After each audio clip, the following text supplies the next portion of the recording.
Hi అండి. మన వాళ్ళు వేరే కంట్రీలో ఉంటూ ఇండియా వస్తున్నారంటే మనం ఎంత హ్యాపీగా ఫీల్ అవుతామో, అలాగే వాళ్ళు రిటర్న్ వెళ్ళిపోతున్నారంటే కూడా అంతే బాధగా ఉంటుంది కదండి. మీలో ఎంతమంది వేరే దేశాల్లో ఉంటూ మీ వాళ్ళ కోసం మీరు ఎదురు చేస్తున్నారో మాత్రం కామెంట్ సెక్షన్లో చెప్పండి. అయితే ఈరోజు మా మధ్య అయితే మాత్రం రిటర్న్ వెళ్ళిపోతున్నాడండి పోలాండ్. అందుకని చెప్పి అత్తయ్య వాళ్ళ ఇంటికి అయితే వచ్చాను. తనైతే ఆల్మోస్ట్ ఈ వీడియో పెట్టేసరికి అయితే మ్యాక్సిమం విజయవాడ దాటేసి ఉంటుంటాడనమాట. తను ఈరోజు హైదరాబాద్ రీచ్ అవుతాడే, రేపు మార్నింగే తన ఫ్లైట్ మాట.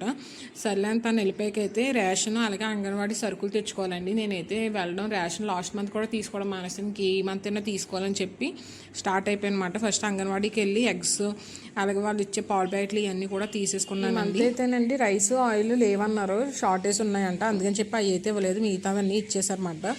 ఎగ్స్ మాత్రం ఈ ఎండకి ఎందుకు ఆగట్లేదండి, కనవే అయితే యూస్ అవుతున్నాయి. మరి అవి ఎందుకు ఆగట్లేదు నాకు అర్థం అవ్వట్లేదు అన్నమాట. వండేసుకోండి స్పీడ్గా అంటున్నారు అలా అని అడిగితే మాత్రం. అవి అయితే తీసేసుకుని అయితే ఇంటి దగ్గర పెట్టేశానండి. పెట్టేసి రేషన్ కోసం అని అయితే బియ్యానికి వెళ్ళిపోయాను. అయితే రేషన్ షాప్ మా ఇంటికాడ నుంచి వాకబుల్ డిస్టెన్స్ ఇది కూడా, అందుకని చెప్పి వెళ్ళి బియ్యము అలాగే పంచదార అయితే తెచ్చేసుకున్నాను అనమాట. ఈ లోపు అత్తయ్య అయితే ఫిష్ కర్రీ అలాగే ఫిష్ ఫ్రై చేశారనమాట. గీతు అడిగిందని చెప్పి కొరమేను తెచ్చారంట.